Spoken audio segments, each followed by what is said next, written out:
Everybody, before we start today's video, I'd like to thank my sponsors, EBS Racing, for sponsoring me for the 2018 and 2019 Enduro season.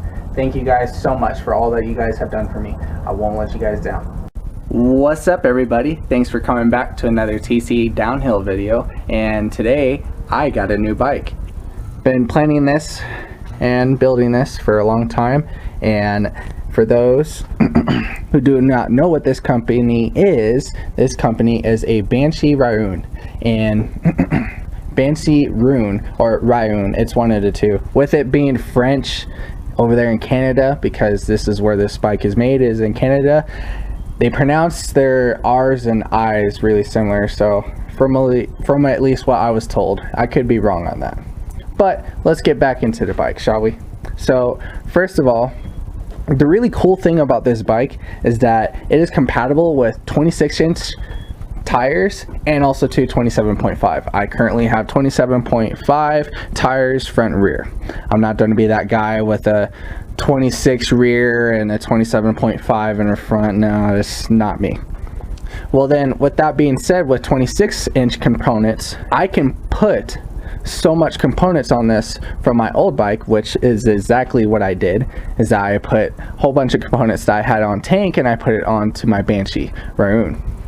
So with that being said, I will now tell you guys her name. Her name is Phoenix, and I've been thinking a really long time about a name for this bike, because as you guys can see, this orange is just ridiculous. Like, everybody can see me on the trails, so I figured Phoenix would be a great name for it. Now, getting down into the specs, starting at the handlebars, then we'll work our way down, and then we'll work our way back. Starting off, I have Magura's MT4 brake calipers, front and rear, with a 203mm rotor. Those are 4-piston front and rear. And then I also too have Chrome Mag stem and a Chrome Mag handlebars. Those are alright. I mean, they're not no rentals, but for the time being they'll do. And my stem is 35mm, pretty short. I like it. Then I have Lizard Skins grips. Those are pretty beefy. I like them a lot. They're really good for bike parks, and they're pretty enjoyable. Like them. Going down to the fork, we have the RockShox Yari with 170mm travel. I have no tokens in there as far as I'm aware. I'll have to check again, but last time I checked, I did not have any tokens inside. The most I'll ever do to this fork is put a MRP on it and then just call it good. I love this fork. This fork is great. It's really responsive, and RockShox did a really good job with the Yaris. Moving down to the back.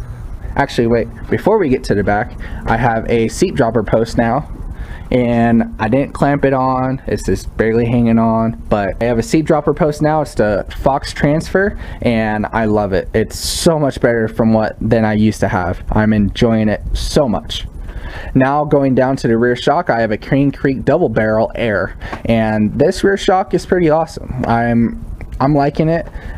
In all honesty, I don't plan on necessarily keeping it for long. I most likely will keep it as a spare and switch over to RockShox Vivid Air in the rear, so then I can have RockShox for the fork and RockShox for the rear. I'm just a matchy person. I like to have all one components on my bike. I try to, at least. Then moving down to my drivetrain, I have Race crank arms, and then I also too have a 32 chainring with an MRP bash guard. This MRP bash guard is awesome. It has saved me from a lot of scrapes already. I have about at least 5 to 8 rides in this bike, so I know it a little bit, but not necessarily the best. I'm still learning more about this bike. I also do have Brome's Mix flat pedals. These are pretty light and pretty strong, actually. I'm liking them. The only thing I don't like about them is that if they're not 510 shoes that you're wearing with these flat pedals, they're useless. Any other shoes that's not 510, it's just don't even waste your time. So I learned that with my lovely DVC shoes. the other day when I was riding this bike. Moving down to the rest of the drivetrain, I have a KMC gold-plated chain. I love this chain a lot. It's pretty strong, it's pretty durable, and it cost me $100, so I don't see myself buying another one of these ever again.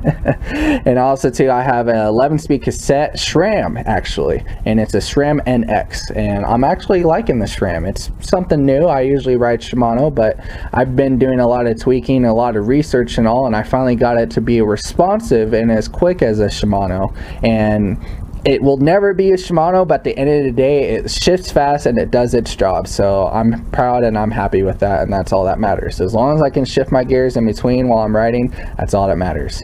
But in all honesty, at the end of the day, I would still probably choose Shimano. Just my opinion.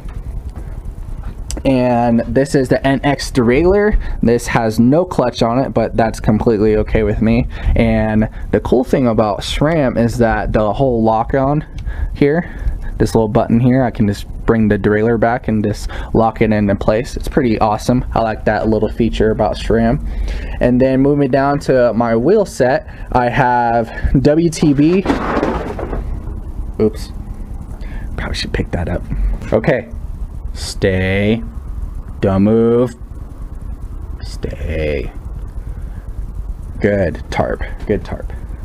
Alright, going back to the video, I have a WTB SX25 rear wheel, and with Maxxis Minion DHF front and rear, 2.5 width, and I usually run this. Unfortunately, was giving me a hard time with sealing it, but I will get it eventually once I get new tires. I am going to switch over to a Victoria Goma. I'm going to switch over to a Victoria Goma. I really like those tires. I rode them all on tank and they did great. So I'm really impressed with them. So I plan on keeping with them. But Maxxis are okay. Maxxis would be my second option for tires. And then my third option would definitely be WTB. So going back to the tires, I usually run, depending on if it's tubeless, I would run, let's say 25 in the front and then 20 in the front and then 25 in the rear. Or maybe even for tubes, I would run 25 or maybe 25-23. It just really depends on how you guys feel, really. And then that's it so far. That's it. I don't think I've forgotten anything else besides my little mud guard, but other than that, that's it. Thanks for tuning in to another TC Downhill video. If you guys haven't yet, please go check out ebssports.com and they'll hook you guys up. Thanks guys for watching this video, and I'll see you guys next time.